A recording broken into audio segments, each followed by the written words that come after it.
নমস্কার বন্ধুরা, আমরাও চলে এসেছি আপনাদের সামনে নতুন একটি রেসিপি নিয়ে। এটা হচ্ছে পটলগুলো একটু ছোলে তারপরে একটু চিড়ে নিয়েছি। এবার পটলগুলোকে ভেজে নেব আর তোমাদেরকে বলিয়ে দিচ্ছি এটা হচ্ছে পটল মহারানি বানাবো। তো তার জন্য দেখো নুন হলুদ দিয়ে ভালো করে পটলগুলোকে ভেজে নিচ্ছে। আর এখানে আমি পোস্ত কিছুটা ভিজিয়ে রেখেছি, চালমগজ দিয়ে কয়েকটা কাঁচা লঙ্কা দিয়ে একটা পেস্ট বানিয়ে নেব। আর এদিকে পটলগুলো আমার ভাজা হয়ে গিয়েছে এবং ওই তেলের মধ্যে জিরে আর শুকনো লঙ্কা ফোড়ন দিয়ে এবার আমি ওই পেস্টটাকে এর মধ্যে দিয়ে দেব।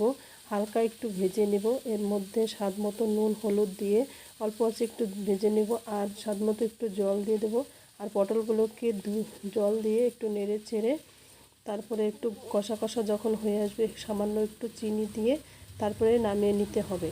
তো হয়ে গেল আমার পটল মহারানির রেসিপি। কেমন লাগলো কমেন্ট করে অবশ্যই জানিও। ভালো লাগলে অবশ্যই লাইক কমেন্ট শেয়ার করে দেবো। যারা ফেসবুক থেকে দেখছো তারা অবশ্যই ফলো করে রেখে দিও।